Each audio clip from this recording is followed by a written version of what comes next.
if E, L, M and G denote the quantities as energy, angular momentum, mass and constant of gravitation respectively, then the dimension of P in the formula P is equals to E L square M की power -5 G की power -2 is. तो अगर हमारी E जो है वो energy को denote कर रही है, L हमारा एंगुलर मोमेंटम को डिनोट कर रहा है, M अगर हमारा मास को डिनोट कर रहा है और G यहाँ पर कांस्टेंट ऑफ ग्रेविटेशन को डिनोट कर रहा है, तो हमें बताना है ये जो इक्वेशन है जिसमें P ये टर्म है, इसका डायमेंशनल फॉर्मूला क्या होगा, ये हमें बताना है।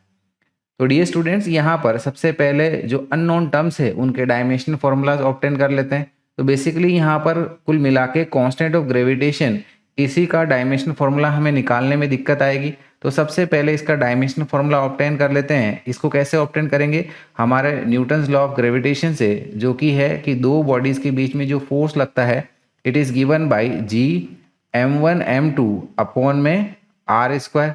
m1 m2 बॉडीज के मासेस और r जो है उनके बीच का डिस्टेंस ऑफ सेपरेशन है। So from here we can say कि dimension of g is equals to dimension of force into dimension of r square divided with dimension of masses का multiplication is equals to force का dimensional formula है हमारा ml t-2, right. r square का dimensional formula l square हो गया है, divided with masses का multiplication यानी कि ये हो गया m स्क्वायर। तो फाइनली हम लोग कह सकते हैं कि इसका जो डायमेंशनल फॉर्मूला होगा हमारा, ये आ जाएगा m1 l3 and t-2, right. अब हम लोग p वाली वैल्यूज के लिए सॉल्व करना शुरू कर सकते हैं। So here we can say कि dimensional formula of p is equals to, ठीक है, जैसे हमें इक्वेशन में दिया गया है, it is EL2 m-5 G-2। तो यहाँ पर E हमारी एनर्जी है, ठीक है, एनर्जी या फिर वर्क डन का एक ही डायमेंशनल फॉर्मूला होता है। So it is ml2 t-2, right. फिर आ जाते हैं L के लिए। L हमारा क्या है, एंगुलर मोमेंटम।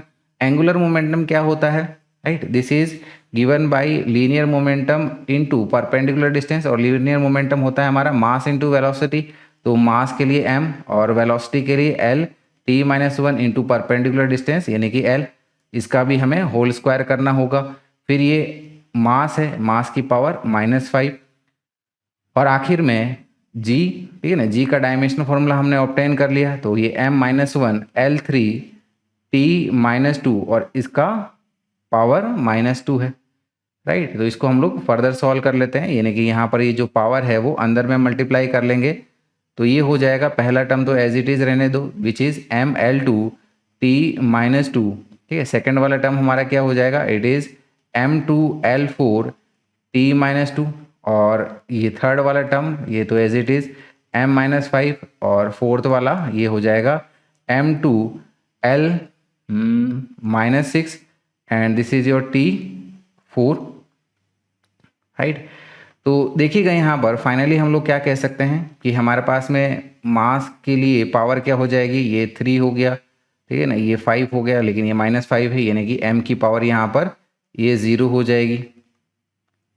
फिर L के लिए आ जाते हैं, ठीक है ना, L2 ये L4 यानी कि L6 हो गया, लेकिन L-6 है यानी कि ये भी हमारी L की पावर 0 हो जाएगी।